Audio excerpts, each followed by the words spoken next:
Hello everyone and welcome to PlumesCast. My name is Seth, aka PhantasmaPlumes, and I'm coming to you pre-recorded from the Observatorium. As always, I thank you for tuning in today.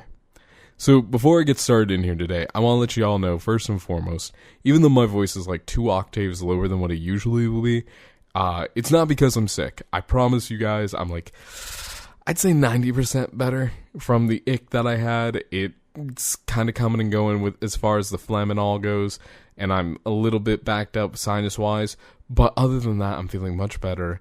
No, it's actually like 2:40 in the morning, the morning before I release PlumesCast, so early Sunday morning for me. And genuinely speaking, I usually carve out time before the end of Saturday, really, if I haven't recorded PlumesCast, earlier in the week. And I had done that. I usually give myself 2 hours. The Fox Wife was closing, so I was kind of getting myself started with, podcast about 6:37-ish.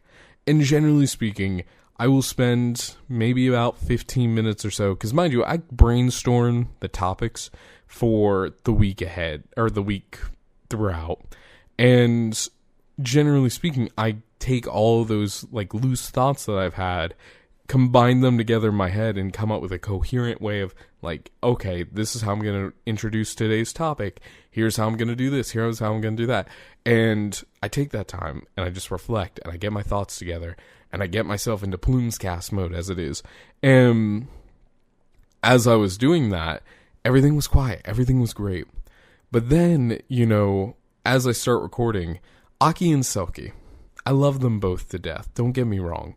But they have kind of reached that next level of friendship where they're now chasing each other, actually playing around with each other. If you put a toy in between them, they'll smack it back and forth between each other. It's cute as hell.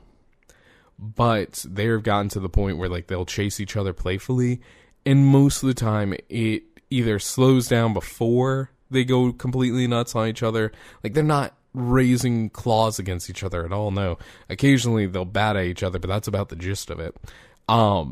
But generally speaking, they will chase each other around, and once one is done with the other, they'll hiss at each other. And that should be the sign, and usually they'll break up at that point. But they were running around like crazy, and every time I went to record, I would start off, I'd have a good 5 minutes of recording, because mind you, I do this in a single take. If I don't like how a take is going, I will delete it and start all over. I know it's not exactly the most practical way to run a podcast, and generally speaking, I may change that in the future, but I like having the 0 edits on this kind of thing, because at the end of the day, I want to treat this like it's a, face-to-face conversation of sorts. I feel like it's more authentic that way. But anyway, one of them would be running by and just make a bunch of noise, and I just sit there, and I'd be like, dude, really? In fact, I had, well later into the night, I had tried to do a couple of takes, and at one point, Selkie meanders into the office. Selkie looks at me, meows, and then proceeds to drop a fat one right into her litter box nearby. Look at me, cover it up, look at me again, and then start walking out to mess with Aki again. I'm just like, dude, seriously? Now, mind you, I'm glad they're getting along more, and that is me being 100% genuine, because I want them to become more like sisters. And also, I want to get, Selkie's litter box and stuff out of the office, so that way, I have a buddy that likes to come up and spend the night up here. This is usually where he does it, and I have not allowed him to come up and spend the night since, just because I don't want him to put his air mattress down next to a litter box. I don't think he would either, but at the same time, just as a forewarning of sorts. Now, before I get on to today's topic, I do have some other good news that I want to talk to you all about. Now, if you don't follow me on Twitter, at PhantasmaPlumes, by the way, if you don't follow me on Twitter, you probably miss the fact that I talk to a content creator community called Streamseed. They're a UK-based group that basically all they do, right now at least, is just be a cornerstone of positivity in the content creator space. They are constantly asking about, what are your goals for the week? And if you tell them and things didn't go well, they will respond to you and be like, hey man, it may not be this week. That works great for you, but there's always next week. And I've talked with them a good amount. I've actually been on their interaction circle a good number of times. And I've talked with members of their staff a good number of times too, just, casually. So the reason I'm telling you all this is they have recently, set up a partner creator application form where if you get selected for it, you get benefits and sorts. But in that, I had made mention because they had 2 questions that stood out to me. They asked, what is your content creator goals for the next 12 months? And what is your content creator goals for the next 2 years to 3 years? And in that, I'm like, look, I love the fact that you guys spread positivity and kindness and you have all these good-mannered people that are all trying to work through their own goals. And genuinely speaking, if I got accepted to this, I would want to bring some of those people onto PlumesCast and have a conversation with them. Because even though I am incredibly glad that over time I've slowly built a community, that if somebody came through with a problem, I am confident that at least 2 or 3 people in my Discord, out of the group of 40 thus far, I'm confident that at least 2 or 3 people will come up and be like, hey, this is how I got through a similar situation. Or, hey, if you want to talk about this, I'm here for you. I love that. In fact, I love the fact that more recently, I have received, questions from listeners. I've gotten more, answers from other things. And genuinely speaking, I want to reiterate that this podcast, at the end of the day, even though it has my name on it, is genuinely about whatever you guys want to talk about. I love the fact that people can see me as this, source of wisdom, as it were.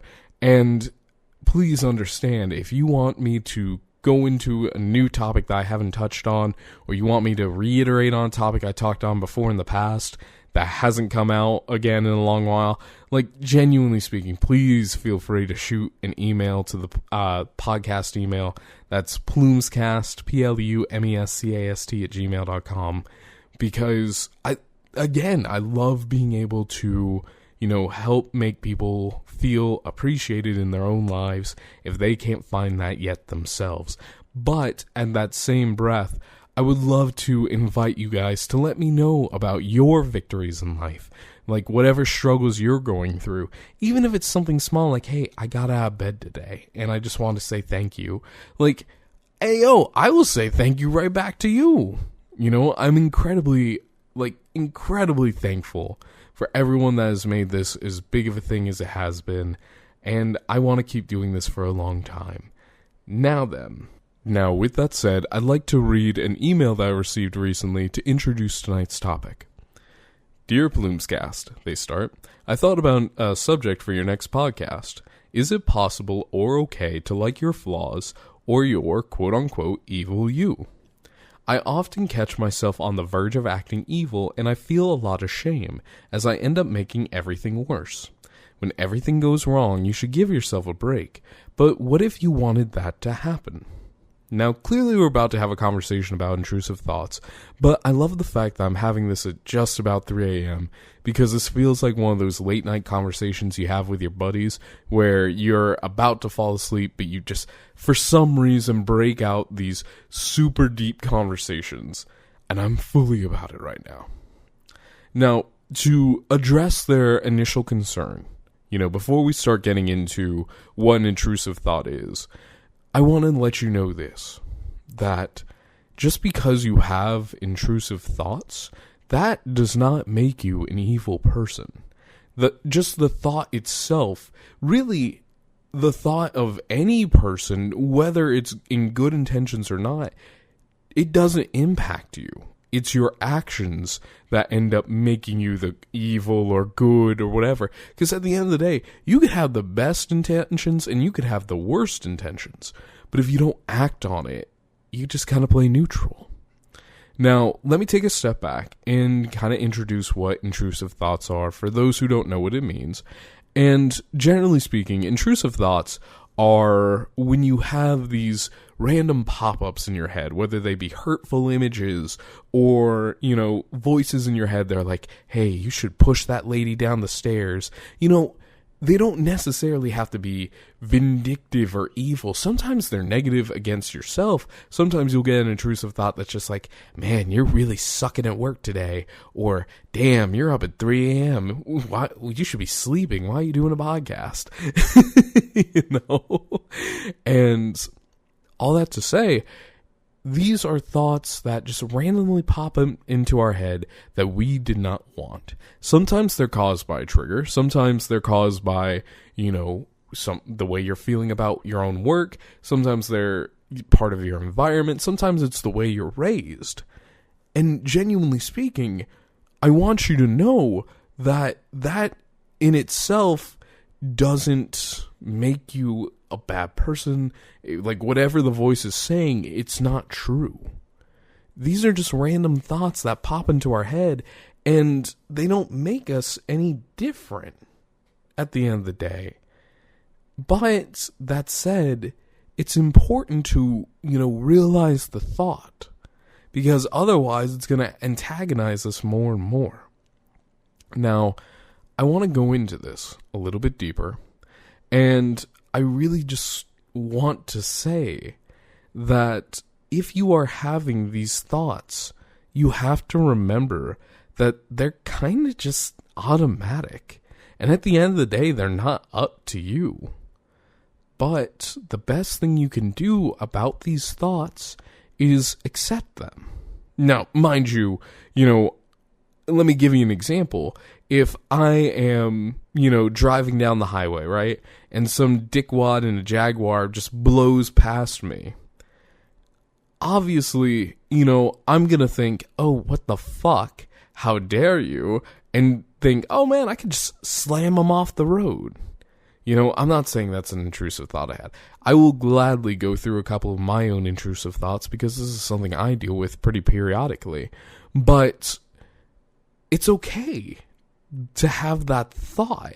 It's okay to be caught up in your own emotions within yourself and then, you know, have some random blurt of words. It doesn't make you a bad person.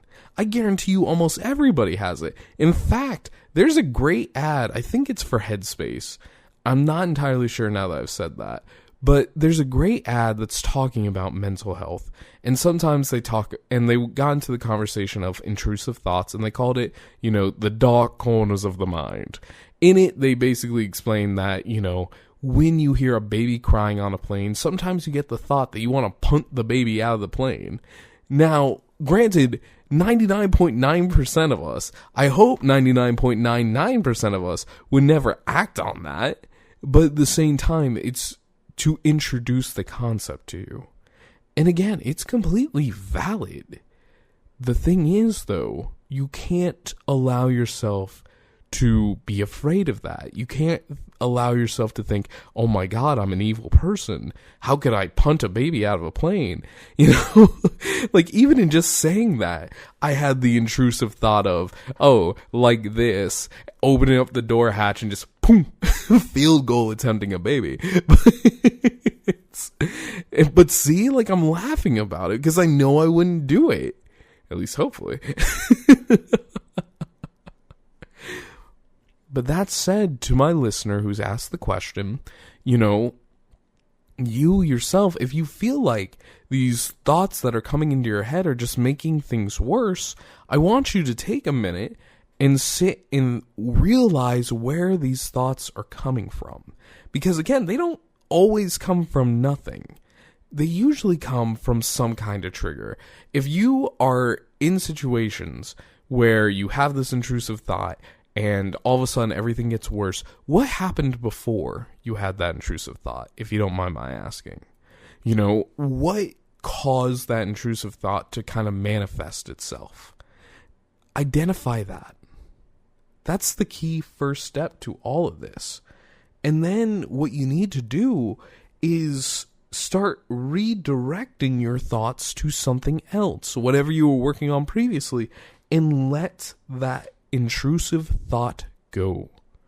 It's hard to do at first. It's very hard to do at first, especially if you have a whole bunch of them coming at you at once. But you practice mindfulness by doing so. And then all of a sudden, you can start rationalizing why you're having these intrusive thoughts. And you can, replace your intrusive thoughts with some self-soothing and some self-care. Maybe you figure out that you are having these thoughts because you are being taken advantage of at work.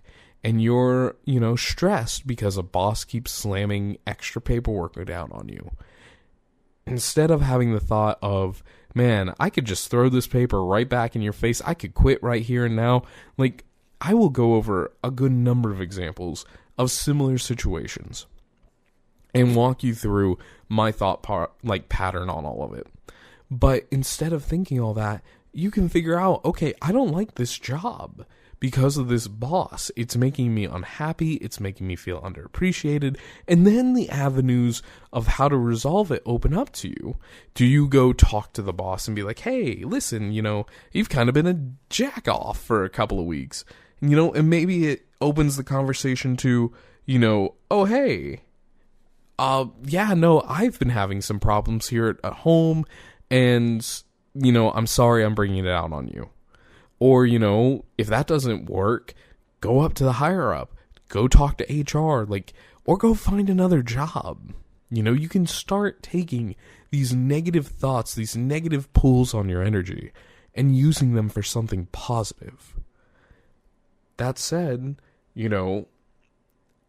not every irrational thought that comes through our head is going to have some golden answer to it. Sometimes they're just thoughts.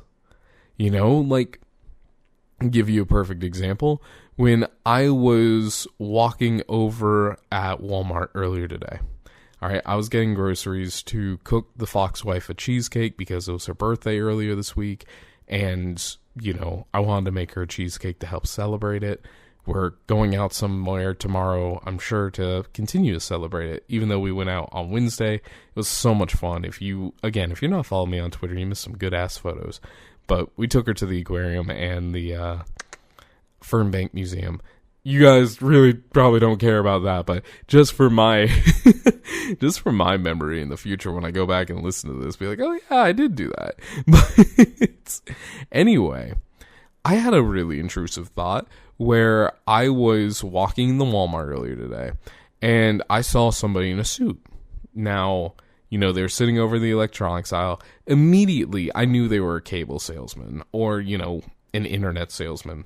And they start coming over to me, and I just thought in the back of my head, I'm like, you could save us both a lot of time by not approaching me. Now, did I sit there and listen to the guy's spiel and be polite and compliment him after the fact? Hell yeah, I did. I told him straight out, I'm like, look, I'm in an apartment. I can't do shit. And he started laughing. He told me a story about his college days, because it's weird to think that I'm still a college-ish looking student, or dude, rather. I'm going 29 this year, but I still have that boyish glow of sorts. And he's like, yeah, no, this is what I did in an apartment. I'm like, shit, man, that's smart. And then as we were saying goodbye, I'm like, by the way, that, suit coat that you have on you, that shit looks nice. And he's like immediately lit up. He was smiling. He's like, hey, thanks, man. I'm like, yeah, and that's, again, I took a negative thought, a negative intrusive thought, and I turned it around to something positive by having a good conversation with the guy. Now, that said, that's not really your typical intrusive thought. A lot of intrusive thoughts are much more aggressive and violent, but that's just an example. And sometimes they're not, sometimes they're depressive.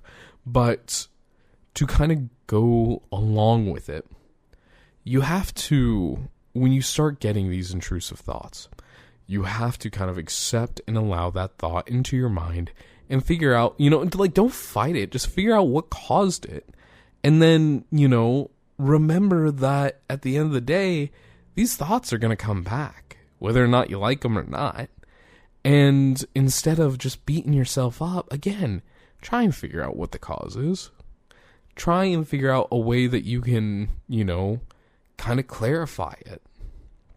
And, again, if you are getting this shit constantly, there's probably a root reason. Now, there are plenty of things you can do to manage intrusive thoughts. Like, if it's happening so many times in the day and you just really can't figure out what it is, be mindful. Give yourself breaks. Give yourself the opportunity to breathe. And remember that at the end of the day, this too shall pass. We talk about that a lot, that at the end of the day, when you look at the grand scheme of your life, that intrusive thought is nothing but a speck on the grandeur of what your life can be. And I really hope that you don't allow yourself to get hung up on it. Because at the end of the day, you know what? Okay, it happened. You didn't act on it, right? Then there you go. Now, clearly, I can't really go into a whole bunch of different intrusive thoughts that I've had. Just because, it's one of those more spur-of-the-moment things. And it's one of those things where it's like, I don't hold on to it. Now, I do have a couple examples where, again, dealing with managers, I had the thought of, I could do your job better than you. I'm doing your job for you. Like, back when I was working in retail, before they would let me promote up or anything like that, I always had that thought in the back of my head, where it's just like, I could walk the fuck out. I could get away from this. I don't need this. I have the experience to go on. I'm about to get my degree, quote unquote, unquote, unquote. And, even though I said all that, I was still one of the hardest workers in that company, because at the end of the day, they hired me to do a job. I'm going to do it great. But when it came time for me to leave, I was very, heads up with the HR lead and all my managers. I was like, this is why I'm leaving. And apparently it did some good. Apparently some changes happened and it was good there. But at the same time, I was just like, man, why did I let that shit sit with me for as long as I did? The biggest one that I could think of, taking away from that in the same vein, was when I left my last IT job. I was very upset because I was promised a raise. I was promised a raise way back in January because I just bought a car. And it took them until June to get me that raise going. Conveniently on the day I put in my 2-week notice. And conveniently they gave me a $5,000 raise, which was much, much less than what they originally agreed to. I was making $40,000-ish a year, and they were bumping me up to $45,000, even though my job title had completely evolved. I was upset. And now, mind you, as the days went on and they kept putting on and putting off and putting off my, raise, and I was looking for another job and all that fun shit, I had so many intrusive thoughts where I was like, I could upload malware to the system. I could corrupt this. All the work that I have, I could just put a time bomb in it. And when it gets to, X amount of days, I'm going to release a Trojan. It sometimes scares me how much information I have in my head that I could use to do considerable damage. Because as a securities person, you have to know the weapon you are being attacked with to be able to defend it. And in some cases, you have to pick up the weapon to best understand it. So, that said, every intrusive thought that I had in my head, I could have easily gone through with. But I didn't. Instead, when it came time for me to leave, I had a 5-day consultation with HR, where my last couple of days, in between writing everything that I was doing, and leaving SOLs and everything else, or standard operating procedures, SOPs, I was on the phone with HR, and I was lighting her up. And I was lighting up other managers and all too, and I was like, look, this is why I'm not happy here. I'm dealing with this, I'm dealing with that. I don't feel confident in the company because of the way the managers are talking. Blah, blah, blah, blah, blah, blah, blah, blah, blah, blah. And it's funny. I told them all this. And unfortunately, even though I told them all that, they never did anything with it. And to this day, that company still cannot find an IT to fully stay there and do the job that I did. Because at the end of the day, I took on way more work than I should have.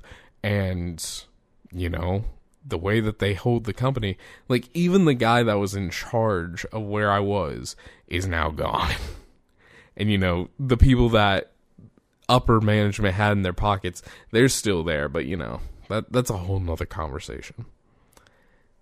That said, you know, invasive thoughts are kind of like assholes. Everybody has them. And they're full of shit, you know? And here's another one, you know? I often fight with the notion of being okay. You know, I talked about this during the podcast about a month ago, just about being okay, being in a state of contentment, being, you know, not having to feel like I need to be on guard all the time. I love Julia. I shouldn't call her that, but, you know, I need to be upfront, and I need to say that with my heart in my hand as I say it. She will kill me for using her name, because I call her Jules, I call her Juju, I call her the Fox Wife, I call her Goddess Girl, I call her everything else but her name. But all that to say, I get intrusive thoughts where it's just like, what if I'm not doing enough? What if she leaves me? What if, you know, I fuck something up? Like, that's a big one. What if I fuck something up? As I have continued to evolve in my position, as I'm learning code and I'm managing databases, like, I have that, internal fear, that internal monologue of, oh my god, I could fuck this up, and all the money in the company just comes to a screaming stop because I accidentally fucked up the database. But to go back to, you know, Jules and I have that screaming voice in the back of my head that things are not okay. You know, there's something wrong. I get anxious. I get worried. I'm like, well, I don't have enough money. I don't have enough this. I don't have enough that. I don't have any idea where I want to go. I want to move, but I don't know where. And, you know, these thoughts can easily start weighing you down. But at the end of the day, you really just gotta acknowledge them and be like, okay, yeah, no, that's a valid thought, and then continue off. Or say, fuck it, that's not right, and reassure yourself. Like, you know, when I'm like, oh, what if Jules leaves? I genuinely know for a fact that Jules loves me, and I love her.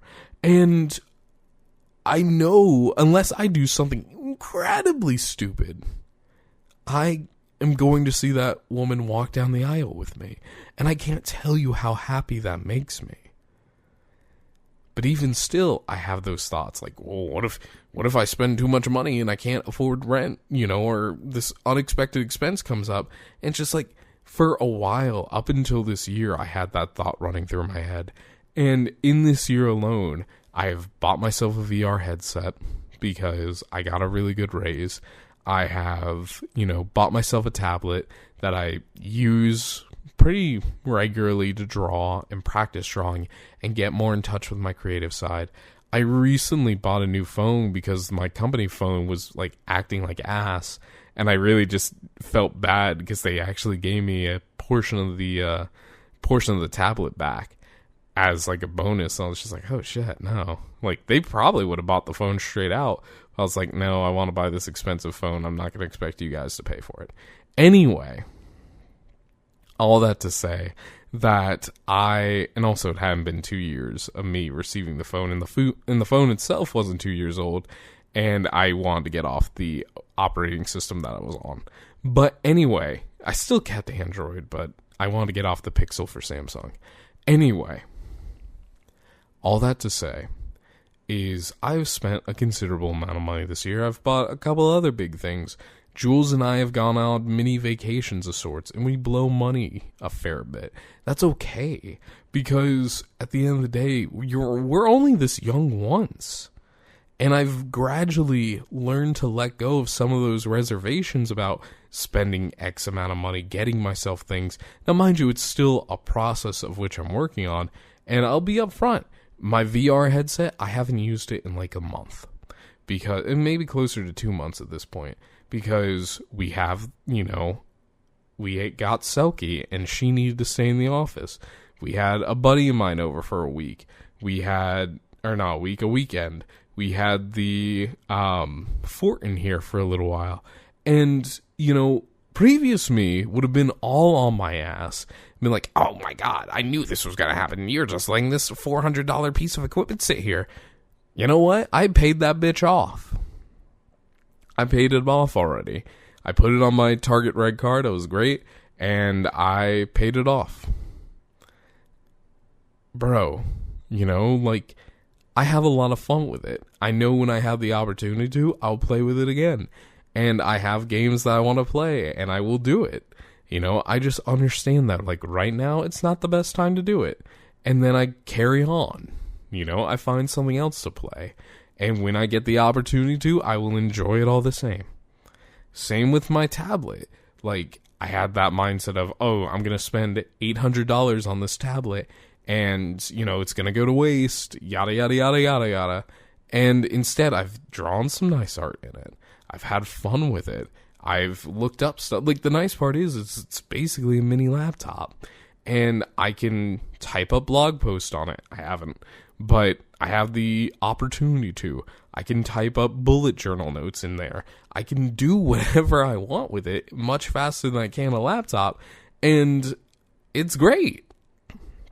My new phone, I texted the Fox wife. I was like, baby, you gotta stop me from ordering this phone. She's like, what phone do you want? I sent it to her, and she's like, you should get it. I'm like, but it's a want, not a need. And she's like, yeah, and I want you to get it. I'm just like, all right. You know, and that's the thing. It's a little push in the positive direction. And I want you to. I want you to be able to share these intrusive thoughts that you end up having with yourself. Because when you can talk to somebody about it, sometimes you get a little bit of extra enlightenment in which you never would have expected. Because they'll tell you, like, oh yeah, no, you're very, you know, hands-on with your money. You don't really want to give it up.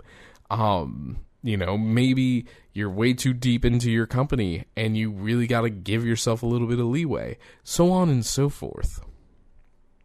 That said, you know, I want to go back to your other question and talk about, oops, I lost your email. Hang on. 1, 2, 3, 4, 5. Oh, I still lost it. I'm going to leave this in the recording because I think it's kind of funny. But anyway, I want to talk about the other side of your question. And is it where you asked, is it possible or okay to like your flaws? Listen, my dude, your flaws are what make you you at the end of the day. I know that sounds really weird. That sounds like substantially weird when you think about it. Because, you know, we like to think that we're defined by our successes. But at the same time, our flaws make us unique. They make us human. You know, I genuinely believe that to err is human. You know, it's a famous quote from God knows what. I couldn't tell you because I'm not going to lie. I'm having a hard time keeping my eyes open. But at the end of the day, we make mistakes. It's okay. That's how we learn. Like, you go back to your earliest days and you realize that, you know, when you were trying to put shapes into holes, you tried to put the square shape in the triangle hole, it ain't gonna fit. Trying to put the circle shape in the square hole, well, it might fit, but may not work perfectly. It's okay. We learned by making the mistake. We learned when we were young that, hey, if the burner is on, it is very hot. Do not put your hands on it. And of course, some of our parents, mine included, would let you slam your hand on that, you know, hot burner and burn the shit out of it to make you learn the lesson. You learned because you made a mistake. Honestly, I like my flaws just fine because I realize that they make me part of me and it gives me a sense of progression that I can, you know, continue achieving towards. It's almost like a level up guide where it's just like, okay, you know, one of my big problems is I'm not entirely comfortable with my weight. Now, mind you, I've lost close to 10 pounds, if not more at this point, just fasting from the start of the year. I feel really good about that. You know, I've been really keeping on, you know, what I want to do for my New Year's resolution. But it's still something that I struggle with. I still look at my clothes sometimes and I'm like, damn, I'm fat. Why am I fat? What the fuck? But at the same time, I've learned to appreciate how I look more and take more pride in myself in the way that my skin currently looks, because at the end of the day, it's just the one that I have. You know? And you have to be able to take care of it and love it and give it the care and attention that it needs, because again, you only got like one shot in this. And you only have one set of skin. Like, take care of it, love it. It may have flaws. Like, I'm not gonna lie. You know, I have a cut under my chin that you can easily see if you come up and look. And the fact that I have the beard, it does not hide it super well. If you look under my chin, there's a cut that actually removed the, you know, my ability to grow hair there. Because I was held up in a bad situation. I had somebody basically cut me with a very sharp knife. It was deep enough that it should have required stitches, and I never really got it acted upon properly. But it left a scar. And for years, I, you know, felt like that was just a, you know, reminder of the life I had lived to get to that point, and I deserved every inch of pain and suffering that came my way. But in reality, and the way that I feel about it now, like, it's a medal of honor. I survived something that not a lot of people can, with a disposition that I think is pretty damn good, you know? Where I'm able to talk to people about these experiences. I'm not afraid of them as much anymore. Partly because they've happened years ago now, and, you know, my memory is not the greatest of them. But all that to say, I'm not afraid of it. I'm not afraid of showing it off. I'm not afraid of somebody coming up and being like, oh, why can't you grow beard hair in that one line? It's just like, well, here's the reality of it, you know? Now, mind you, I have other flaws where it's like, I have parent issues. Both my parents were alcoholics. Both my parents were abusive. And now, as weird as it is to say this, because it's now officially Mother's Day, my mom's dead. My mom is straight out underneath the ground. My dad's dead too. And I have a lot of unresolved issues when it comes to my parents. Now, all that to say, I don't think that makes me any weaker as a person. And really, I kind of appreciate the fact that I grew up in such a rough childhood, because not only did it force me to grow up really quickly, but it gave me a sense of, you know, accomplishment when I started living my life for myself after everything was said and done, you know. It's still hard. Don't get me wrong. You will absolutely have days where you're reminded of all your flaws, and they won't give you strength. They'll drain you away and remind you that, oh yeah, you did this terrible thing, or you are this terrible thing because of this. And it's just, you know, sometimes you gotta hit that L. It sucks, but you also gotta understand that in this moment, it's passing. It will continue on, you will continue on, and in the grand scheme of your life, it's just a speck. Be, you know, kinder to yourself. Love yourself for what you are and what you represent. Because at the end of the day, you yourself are the only person that can feel the way that you do. You know, don't be upset that you have flaws.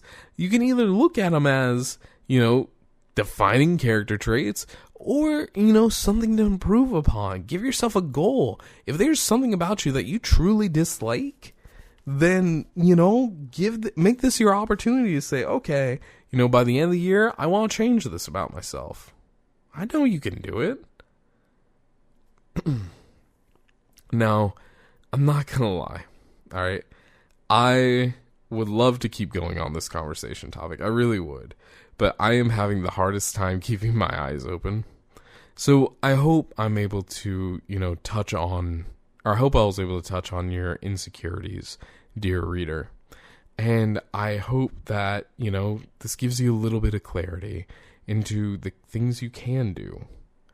You know, at the end of the day, I really want to reiterate this to you.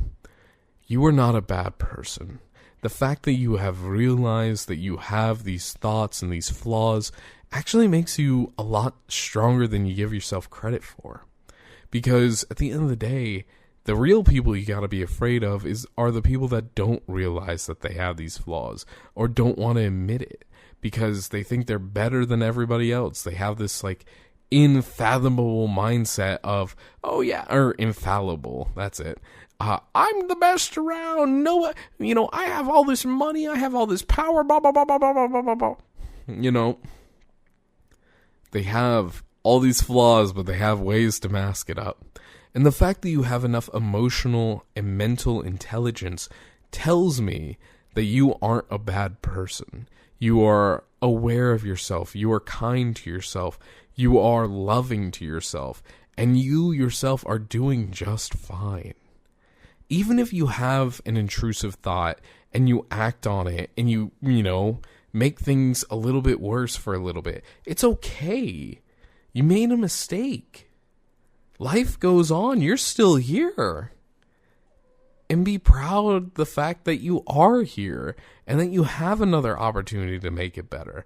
If you feel like everything's going to shit, okay, then pull yourself back and say, what can I change? What can I do? What is going on to make me feel this way? And be honest with yourself. If you can't have if you can't have an honest conversation with yourself, even if it's in your head, then work on that aspect. I will admit this entirely. I have a voice of reason inside my head. Everybody does. But I have full-on conversations with mine where sometimes I'll have an intrusive thought and I'll be like, hey, yo, shut the fuck up. And it'll be like, nah, you shut the fuck up. And then we have a conversation in my head like, why are you thinking this way? And then, to give you an example from earlier today, I was a little bit upset because I was trying to get in contact with a friend of mine and they weren't really, being responsive after blowing me up for a while. And I was just like, why the fuck am I trying to do this for somebody? Why do I care? Why should I care? This is just a waste of time. And then, those intrusive thoughts were just leaking out of my head or out of my mouth. And my head was like, why are you saying this? Why do you feel this way? What is making you hurt like this? And turns out at the end of the day, I was just busy. I was stressed. I had a lot of work stuff to do today. I had, groceries to get. I had a cheesecake to make. And all in all, I was just a little overwhelmed. And then all of it started to make sense. And none of that, mind you, none of that ever made it to that other person. And I assure you, that person doesn't listen to PlumesCast, so it's fine for me to say it. But, it's just one of those things where it's like, yes, it's completely okay to have these aggressive thoughts, these depressing thoughts, these limiting thoughts. But you can't allow yourself to beat yourself up for them. Because so long as you're not acting on them and making things actively worse by choosing the wrong answers in this dating sim of a life that we have, you yourself open up opportunities for growth, for development, for learning, for caring. And you also give yourself an opportunity to be better to yourself. And I genuinely hope after this conversation, you will go out and you will sit down and you'll, wonder whether or not, is this something self-imposed? Is there something in my environment that's making me feel this way? Because at the end of the day, again, these thoughts that we have are completely automatic. Everybody has them. It's okay. So long as you are doing the right thing in your heart and in your mind, and you are working on getting better, working to better yourself, even if it's just starting off with asking the questions of why am I having this thought, you are allowing yourself plenty of room to grow. But again, I really want to say this, you are already much stronger than you're giving yourself credit for. And I hope you realize that because you have come and asked this question, you are already on a better place, or already in a better place than I think you allow yourself to know. And at the end of the day, I'm just a third party, podcast host. If I can say that about you, imagine what you could say about yourself or your friends or your family. And seriously, have these conversations with trusted friends, trusted family members, and be like, yeah, no, I had this weird thought today. The Fox wife and I do it all the time, where it's just like, I had this random thought and blah, blah, blah, blah, blah, and we just kind of look at each other sometimes, or sometimes we just have a deep conversation about, well, why are you feeling this way? Earlier today, she was like, I'm just feeling really anxious. And I'm like, why? Because everything is okay and you don't have to feel like you're on edge. And she kind of looked at me wide-eyed. I'm like, look, I had the same thoughts. It's weird for me to think that we're okay. It's weird for me to think that everything will work out. It's weird for me to think that financially we're making the right decisions, even if we don't have all the money in the world. So long as we're together, we will figure it out. And you know what? Turns out that's what was on her mind. By opening yourself up to the people that you care about the most, they will then, a lot of people at least in turn will come back and open themselves up to you. And I hope you'll be able to take their experiences and the conversations that you have with these people and allow yourself to grow that much more. Again, you are already on the right path, my dude. And I can't be more proud that you had the courage to come up and ask the questions that you did. It took a lot. It takes a lot of smarts to be able to say, I don't like this aspect about me, or I'm curious about this thing about me. But it takes a lot more courage to be able to come up and say, hey, I have a question, or hey, I have a problem. And genuinely, I am proud of you for doing so. Now, seriously, I could keep going on this, and I want to keep going on this, but it is getting closer to 4 a.m, and I can barely keep my eyes open. So I'm going to end things off here. I will apologize in advance if, for whatever reason, podcast gets released late, because tee. Anyway, guys, remember, you can find me in the night skies across different platforms. You've got PhantasmaPlumes on Twitch, Twitter, and YouTube. You can listen to PlumesCast on Spotify, Apple Podcasts, Google Podcasts, and YouTube in previous episodes with added information. And you can email the show directly by sending it to PlumesCast@gmail.com. That email again is PlumesCast, PLUMESCAST @gmail.com. Or if the podcast isn't enough plumes for you, find more topics such as technology and my cybersecurity chats over at phantasmagoriaofplumes.blogspot.com. That URL again, phantasmagoriaofplumes.blogspot.com. Now guys, thank you all so much for listening in, and as always, I'll talk to you again from the stars very soon. Until next time, everyone, I promise you I'll get plenty of sleep, but bro, I ain't trying to do another podcast at 4 a.m. Anyways, see you guys, bye-bye!